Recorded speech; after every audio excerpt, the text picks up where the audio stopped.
आप सभी का स्वागत है RSL मैथ स्टडी नॉलेज में। जैसा कि आप देख रहे हैं क्लास 12 मैथ NCERT सारणी चैप्टर से लिया गया है। प्रश्नावली 4.4 है। आज हम आप सभी लोगों को बताएंगे कि उपसारणी को यानी कि उपसारणी शाखंड कीजिए, यानी कि हमें शाखंडज के नियम से जो है हमें इस सारणी को हल करना है। तो ध्यान से देखते रहिए, आज का वीडियो बहुत ही खास होने वाला है दोस्तों। अगर आप इस चैनल पर नए हैं तो लाइक और सब्सक्राइब कर लीजिए, ताकि इस तरीके से जितने भी वीडियो अपलोड करें वो सबसे पहले आपको प्राप्त हो जाए। तो यहाँ देखिए हम सॉल्व करने चल रहे हैं। जैसा कि आप इसमें देख रहे हैं, हमें उपसारणी शाखंडज के नियम से करना है।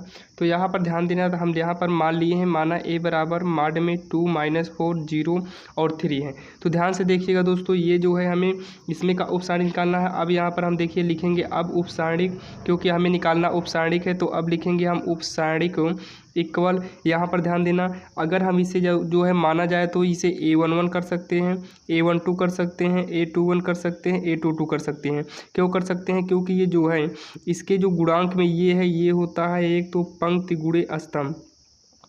ध्यान से देखना, ये बहुत ही बेसिक कॉन्सेप्ट है। तो यहाँ देखिए पंक्ति गुणे स्तंभ है, क्योंकि ये जो है पंक्ति होता है और ये जो सीधा होता है ये स्तंभ होता है। ये क्या होता है? ये पंक्ति होता है। तो ये जो है पहली पंक्ति है, पहला स्तंभ है, पहली पंक्ति पहला स्तंभ, और पहली पंक्ति है दूसरा स्तंभ, क्योंकि स्तंभ ये एक स्तंभ दूसरा स्तंभ, तो पहली पंक्ति दूसरा स्तंभ, और ये क्या है? दूसरी पंक्ति है और पहला स्तंभ, और दूसरी पंक्ति है और ये दूसरा स्तंभ भी है। तो सेम इसी प्रकार से हम दिखाते हैं a11 a12 a21 a22 दिखाते हैं। जब 3 वाला आएगा तो हम आपको 3 वाला भी बता देंगे कैसे वो बड़ा लॉन्ग होता है। तो ध्यान देना, सबसे पहले यहाँ होता क्या है? a11। तो ध्यान से देखिए, जब हम a11 ज्ञात करेंगे तो ना तो पंक्ति ली जाएगी ना स्तंभ। हम इसके पहले वाले वीडियो में आपको बता चुके हैं, जब ना पंक्ति लेंगे ना स्तंभ लेंगे तो बचा क्या? 3 बचा है। तो यहाँ पर ध्यान देना, ये 3 लिया जाएगा। अब यहाँ पर ध्यान देना, इसको जोड़ने पर अगर सम आएगा तो यहाँ प्लस लगेगा, और ये जोड़ने पर विषम आएगा तो यहाँ पर माइनस लगेगा। तो ये हो गया इक्वल का 3 हो गया। तो ध्यान दीजिए, अगर हम a12 लेंगे यानी कि पहली पंक्ति दूसरा स्तंभ, तो पंक्ति तो पहली होनी चाहिए, स्तंभ जो है दूसरा होना चाहिए, यानी कि हम क्या लेंगे? अब 4 लेंगे। 4 लेंगे तो ना तो 4 वाला स्तंभ लिया जाएगा और ना ही इसकी पंक्ति ली जाएगी, तो बचा क्या है? 0 बचा है। तो इक्वल में क्या बचा? यहाँ 0 बचा है। 1 2 जोड़ेंगे 3 होगा, यानी कि विषम है, जब विषम है तो माइनस लग जाएगा, तो यहाँ पर -0 इक्वल 0 ही हो जाएगा। तो और यहाँ पर ध्यान दीजिए, अब ये भी हो गया, ये भी हो गया। अब ये देखिए क्या है, ये दूसरी पंक्ति पहला स्तंभ है, तो a21 हो गया इक्वल। तो देखिए दूसरी पंक्ति पहला स्तंभ, दूसरी पंक्ति का पहला स्तंभ क्या है? 0 है, तो ना तो इसकी पंक्ति ली जाएगी और ना ही इसका स्तंभ लिया जाएगा। बचा क्या? -4। तो -4 2 1 3 विषम है, यहाँ माइनस लग जाएगा, तो माइनस माइनस प्लस का 4 हो गया। और प्लस का चिन्ह लिखा नहीं जाता है, वो माना जाता है, किसी भी संख्या के आगे प्लस का चिन्ह होता है। अब यहाँ देखिए बचा क्या है? a22 बचा है।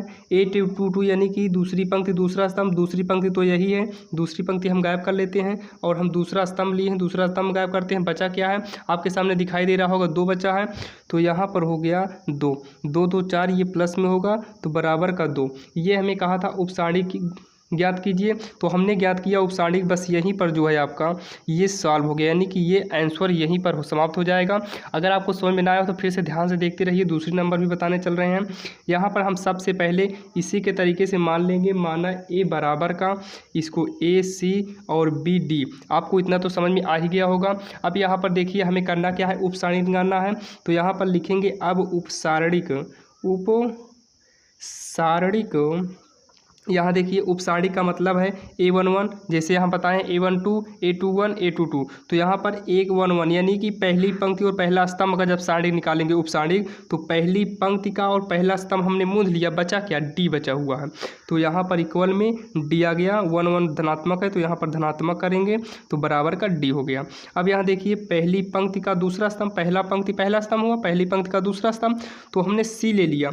तो ध्यान दीजिए पहली पंक्ति लिया है, देखिए हमने पहली पंक्ति दूसरा स्तंभ, यानी कि हमने लिया क्या? सी को टारगेट लिया है, तो सी का ना तो पंक्ति लिया जाएगा ये पंक्ति, और सी का स्तंभ भी नहीं लिया जाएगा। बचा क्या?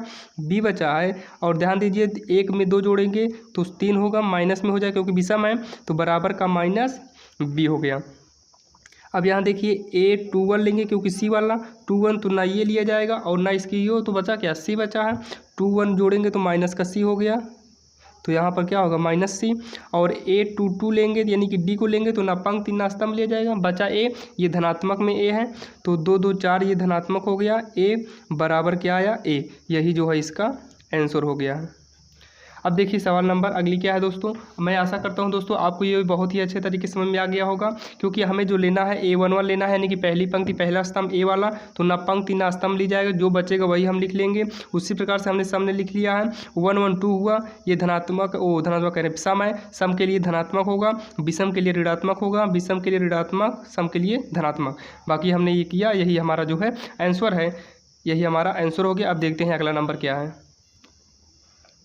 अब यहाँ पर देखिए सवाल नंबर 2 भी सेम जो है उसी प्रकार से है, इसमें भी हमें करना है सारणिकों के अवयव के उपसारणिक साखंड कीजिए।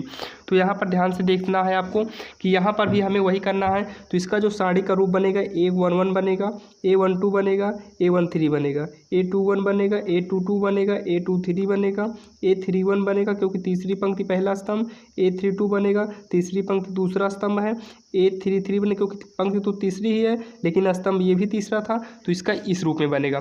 यानी कि हमें ये नवों को ज्ञात कर लेंगे तो हमारा जो है जो आएगा वही आंसर होगा। तो यहाँ पर लिख देंगे। अब क्या करने चल रहे हैं, उपसारणिक। अब उपसारणिक ध्यान दीजिए, सबसे पहले हम क्या ज्ञात करेंगे A11, ध्यान देना, हम एक बताएंगे बाकी एक अपने से कहना इसे। तो A11 लेने का मतलब है इक्वल 1 1 प्लस है, तो हम सबसे पहले धनात्मक लिख लेते हैं। अब यहाँ मार लगाएं क्योंकि 3 अंक का है। ध्यान से देखिए हमने क्या लिया है 1 1, यानी कि 1 1 यानी कि पहली पंक्ति का पहला स्तंभ, पहली पंक्ति न ली जाएगी न पहला स्तंभ लिया जाएगा, बचा क्या 1 0 0 1। तो यहाँ पर नोट कर लेंगे क्या बचा था 1 0 0 1। अब इसको हम बाद में हल कर लेंगे। अब 1 2 ले लेते हैं, 1 2 यानी कि 1 2 का क्या है पहली पंक्ति दूसरा स्तंभ, तो पहली पंक्ति का दूसरा स्तंभ 0 लिया गया है, तो 0 वाली ना तो पंक्ति ली जाएगी और ना ही 0 वाला स्तंभ लिया जाएगा। बचा क्या 0 0 0 1। तो बचा क्या है 0 0 0 1। यहाँ देखिए 2 1 3, तो यहाँ माइनस लग गया इक्वल। अब सेम इसी प्रकार से हम 0 को ले लेंगे A13 वाला, यानी कि ये वाला, तो ना तो इसकी पंक्ति ली जाएगी और ना ही ये स्तंभ, तो बचा क्या 0 1 0 0, तो बराबर 0 1 0 0। ध्यान से देखिए 2 3 1 4 हुआ, तो यानी कि धनात्मक। अब इसी को हल कर लेते हैं, ध्यान से देखना, इसको हल कैसे करेंगे। इसको हल करेंगे बराबर प्लस तो लिखा नहीं जाएगा, तिरछा गुणा, एक ही का नाम 1, 0 से करेंगे 0 का नाम 0, बीच में माइनस लगता है, इक्वल का 1 आ गया। यहाँ पर करेंगे माइनस, 0 से इसमें करेंगे 0 का नाम 0, यहाँ से बीच में माइनस लगता है, 0 का नाम 0, इक्वल में 0 आ गया। अब यहाँ पर देखिए इसमें करेंगे तो आ जाएगा 0 माइनस का 0, इक्वल में 0 आ गया। अब ध्यान दीजिए ये तो पहली पंक्ति का पहला स्तंभ था, दूसरा स्तंभ, तीसरा स्तंभ हो गया। अब सेकेंड लाइन में लेंगे तो दूसरी पंक्ति का पहला स्तंभ, ध्यान से देखिए दूसरी पंक्ति का पहला स्तंभ बराबर 2 1 3 है, तो यहाँ 2 1 3 यानी विषम है, तो यहाँ माइनस लग गया। अब मार लगा लेंगे, देखेंगे दूसरी पंक्ति का पहला स्तंभ क्या है। ध्यान से देखिए दूसरी पंक्ति का पहला स्तंभ ये है, ना पंक्ति ना स्तंभ लिया जाएगा, तो बचेगा क्या, ध्यान से देखना 0 0 और 0 1 बच रहा है, 0 0 0 1 बचेगा। तो हम यहाँ नोट कर लिए 0 0 0 1 माइनस 0 का नाम 0 माइनस का 0, इक्वल जो है 0 आ गया। अब ध्यान से देखिए हम क्या करेंगे A22 करेंगे, यानी कि दूसरी पंक्ति का दूसरा, यानी कि ये प्लस में आएगा क्योंकि 2 2 2 4 यानी कि सम है। तो यहाँ देखिए दूसरी पंक्ति का दूसरा स्तंभ, ध्यान से देखना इसमें दूसरी पंक्ति कौन है, दूसरी पंक्ति, ये दूसरी पंक्ति का दूसरा स्तंभ 1 लेंगे तो ना तो ये पंक्ति ली जाएगी ना तो ये स्तंभ, क्या बचा 1 0 0 1 1 0 0 1। ध्यान से देखना 1 0 0 1 बचा, इक्वल प्लस लगा देंगे, एक का करेंगे, एक ही का नाम 1 माइनस लगेगा, 0 का नाम 0 बराबर का 1 आ गया। अब यहाँ A23 ले लेंगे, यानी कि दूसरी पंक्ति का तीसरा स्तंभ। ध्यान से देखिए दूसरी पंक्ति का तीसरा स्तंभ क्या है, ये वाला है, तो ना तो ये लिया जाएगा और ना ये लिया जाएगा, यानी कि 1 0 0 0, तो यहाँ माइनस लग जाएगा। क्या बचा है यहाँ देखिए 1 0 0 0, तो यहाँ पर भी हो जाएगा माइनस, 1 0 0 माइनस का 0, इक्वल क्या हो गया, ये भी आ गया 0। उसी प्रकार से A23 हो ही गया है। अब आ गया 3 1, जब A31 निकालेंगे तो यहाँ पर जो आएगा 3 1 4 धनात्मक ही रहेगा, 1 0 करेंगे 1 0 0 0, तो ये आ जाएगा 0 आ जाएगा, ये भी 0 आएगा। A32 इसी प्रकार से निकाल लेंगे, 3 2 5 ऋणात्मक में आएगा, तो ध्यान से देखना ऋणात्मक 1 0 0 0, ये भी आ जाएगा 0 आ जाएगा। यहाँ पर 0 यहाँ पर 1 होता। अब यहाँ देखिए सेम इसी प्रकार से जब हम निकालेंगे A33 जब निकाल लेंगे तो आएगा 1 0 0 1 आएगा, इक्वल में एक ही करना 1 हो गया, 0 ही करना -0 हो गया, बराबर का 1 हो गया। इसी प्रकार से हमें सभी सहगुणनखंड निकाल लेना है। सहखंडज करके हमें अलग अलग करके यहीं पर हमें क्या करना है, आंसर कर देना है। यही हमारा आंसर हो गया है। अब जो है सवाल नंबर 2 जो बची है, आप इसे करके हमें कमेंट में बताइए कि इसका जो आंसर आया है ये कितना आया है। क्या आप इसे कर पाए हैं या नहीं कर पाए हैं। अगर आपको कहीं पर भी दिक्कत हो रही है, अगर आप नहीं कर पा रहे हैं तो आप हमें कमेंट कीजिए, हम इसको भी आपको बता देंगे। लेकिन आपको यहीं पर ध्यान देना है कि आप यहाँ से क्या ले रहे हैं। अगर आप 1 ले रहे हैं तो ना तो पंक्ति ना स्तंभ लिया जाएगा, बाकी जो बचेगा हमें उसी को लिख कर जो है हमें तिरछा गुणा करना है, बीच में माइनस लगता है, फिर इसका तिरछा गुणा कर देंगे और उसको हल कर लेंगे, वही हमारा जो आएगा आंसर हो जाएगा। अब देखिए अगला नंबर क्या है।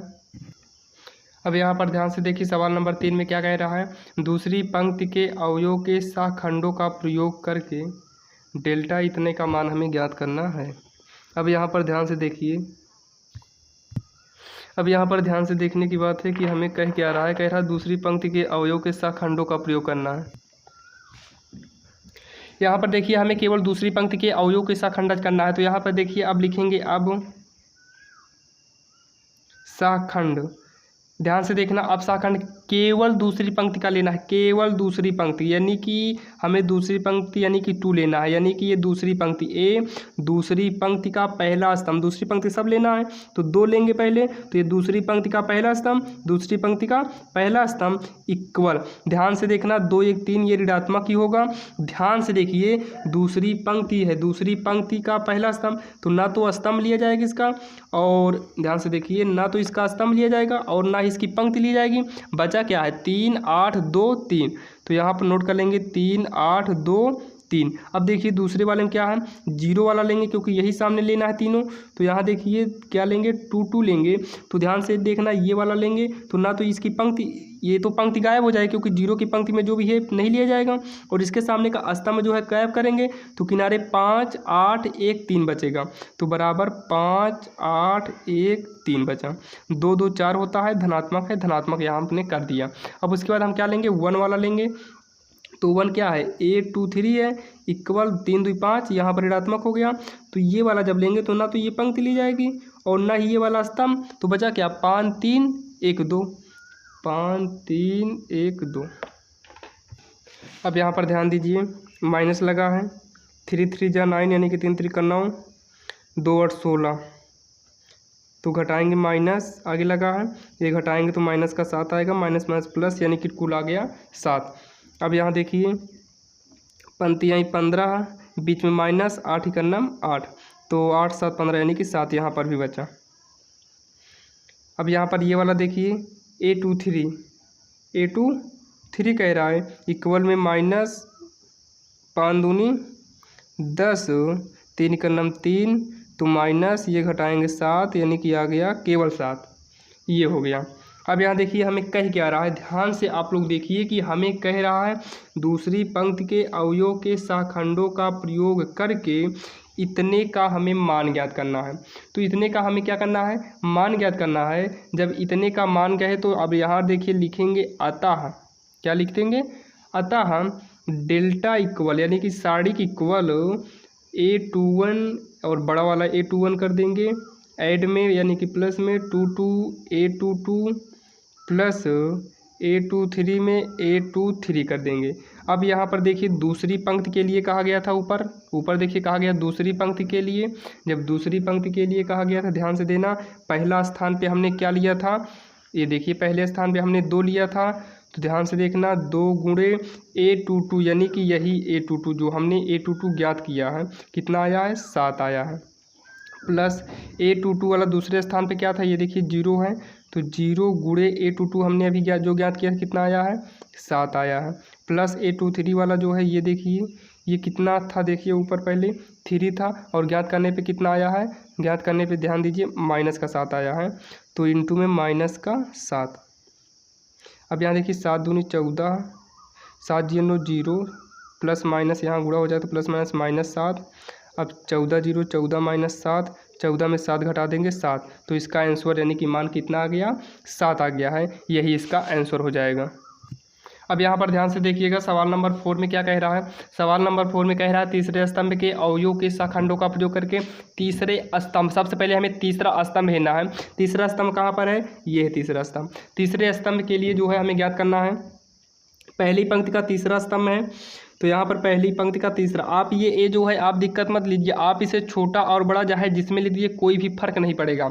आप अगर यहाँ A13 करते हैं तो ये वाला बड़े में हो जाएगा, अगर इसे आप बड़े में लिखते हैं तो ये वाला देखिए एक यहाँ से ज्ञात करने पर आएगा, जैसे हमने यहाँ पर ज्ञात किया था, देख लीजिए जो है A23। अगर यहाँ छोटा है तो ये जो ध्यान से देखिए हमने यहाँ जो लिखा है 7 2 गुणे 7 में, तो A2 वाला देखिए ये वाला ये हो गया, ये वाला ये हो गया, ये वाला ये है क्योंकि हमने यहाँ छोटे में ज्ञात किया था, तो बाकी जो सवाल से लिया जाएगा बड़ा हो जाएगा, दिक्कत नहीं, आप छोटे बड़े कुछ भी कर सकते हैं, नहीं तो आप कंफ्यूज हो जाइए कि हम यहाँ बड़ा कर रहे हैं उसमें छोटा किए थे। तो A13 इक्वल 3 1 4 धनात्मक है, तो देखिए हम लेके आ रहे हैं YZ ले रहे हैं, क्या ले रहे हैं हम YZ ले रहे हैं, तो इक्वल ध्यान दीजिए YZ का ना तो पंक्ति ली जाएगी, यानी कि इसकी या तो ये वाली पंक्ति ना ली जाएगी ना स्तंभ लिया जाएगा, बचा क्या 1Y 1Z 1Y 1Z equal. अब यहाँ देखिए ए दूसरी पंक्ति का तीसरा स्तंभ, क्योंकि हमें सिर्फ यही लेना है, ये वाला यही सीधे लेना है, तो पहले लिए, दूसरा क्या है दूसरी पंक्ति का तीसरा स्तंभ, तो 2 3 हो गया, 3 2 5 ऋणात्मक है, तो ना ये लिया जाएगा और ना ये लिया जाएगा, ये वाला बचा 1x 1z 1x 1z equal. इसी प्रकार से A33 ले लेंगे तो 3 3 6 धनात्मक ही है, ना ये लिया जाएगा ना ये, 1x 1y हो गया, 1x 1y हो गया इक्वल। गुणा करेंगे z माइनस का y इसमें करेंगे तो z माइनस का x इसमें करेंगे तो y माइनस का x आ गया है। अब यहाँ देखिए हमें इसका मान ज्ञात करना है, तो मान जैसे हमने इसके पहले वाले में ज्ञात किया था, अतः डेल्टा बराबर, यानी कि मान ज्ञात कर रहे हैं हम, डेल्टा लिख दिए हैं ताकि ये मान लीजिए पूरा हो गया, इतना का मान यानी कितना बराबर। ध्यान से देखना हमें करना क्या है, इसके पहले हमने क्या किया था 2 गुणे 7 किया था, यानी कि हमने 7 तो यहाँ से आपको मिल गया था, ये वाला 7 ये 7 मिला था, और ये 2 1 यानी कि इसके लिए कहा गया 2 गुणे, यानी कि इसके लिए कहा गया था, तो इसके लिए जो आया था तो इसके लिए कहा गया, तो इसको और जो आया था ये देखिए ये इन दोनों का गुणा किए थे, तो उसके बाद सब जोड़ दिए थे। वैसे ये जो पहला वाला आया ये किसके लिए आया, YZ के लिए आया है, तो YZ गुणे Z माइनस का Y। अब दूसरा क्या था, दूसरा ZX के लिए, ZX के लिए कहा गया तो ये वाला आया, दोनों का गुणा कर देंगे, और इसके बाद XY का के लिए जो कहा गया था ये आया था Y माइनस का X। अब तीनों को हम जोड़ देंगे, जब हम इसे हल करेंगे तो ये आ जाएगा क्या कहते हैं X माइनस Y और Y माइनस का Z, Y माइनस का Z और आ गया Z माइनस का X। अब यहाँ नीचे जो है जगह नहीं बची है, इसलिए इसे हल करेंगे तो बहुत लंबा पड़ जाएगा।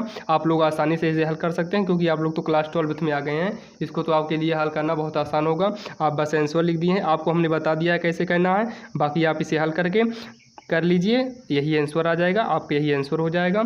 अब देखिए सवाल नंबर 5 क्या है, ताकि ये प्रश्नावली आज ही समाप्त हो जाए।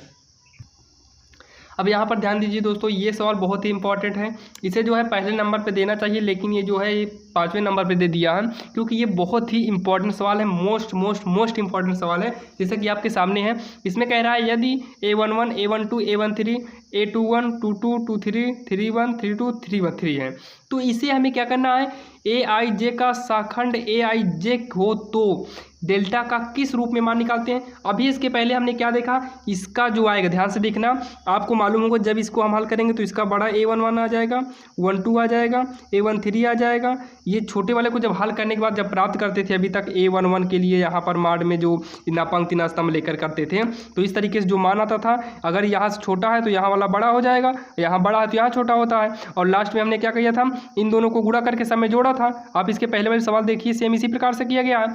तो हमें कह रहा है कि इसका मान किस रूप में निकाला जा सकता है। अगर हम केवल एक ही पंक्ति को ले रहे हैं तो इसका मान हमने कैसे ज्ञात किया था, A11 को ज्ञात करने के बाद जो A11 आता था इन दोनों का तो हम गुणा करते थे, तो बीच में इंटू का चिन्ह है। उसके बाद A12 का जो करते थे इसका 12 आता था, बीच में गुणा रहता था, और A13 का जो आता था ये बड़े में A13 आता था, तो तीनों को हम जोड़ देते थे, तो यही इसका मान ज्ञात होता था।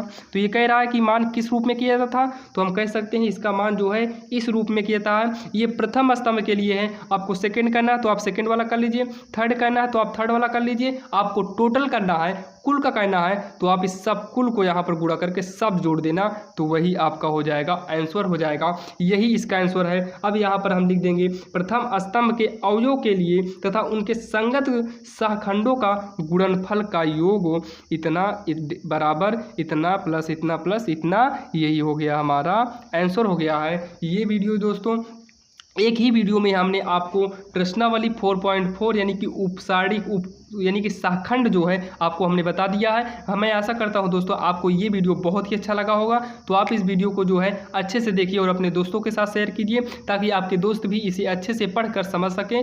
बाकी अगर आपको हमारा वीडियो अच्छा लगा हो तो आप वीडियो को सब्सक्राइब जरूर कर लेना, ताकि हम इस तरीके से जितने भी वीडियो अपलोड करेंगे वो सबसे पहले आपको मिलेंगे। हमने आपको बता दिया है कि हमारे इस चैनल पर क्लास 9th से लेकर 12th तक के सभी मैथ आपको पढ़ाए जाते हैं। आपको जल्द ही जो है एक RSL मैथ इंग्लिश ग्रामर जो है निकाल दिया जाएगा, क्योंकि हमने एक चैनल और बनाया है। ये तो मान लीजिए RSL मैथ पर आप लोग देख रहे हैं, ये जो आप देख रहे हैं ये RSL मैथ है। एक और बनाया है हमने RSL इंग्लिश ग्रामर, जिसका नाम है इंग्लिश ग्रामर GAMAR। ये इंग्लिश ग्रामर चैनल बना है। यहाँ पर आप बड़ा RSL भी कर सकते हैं।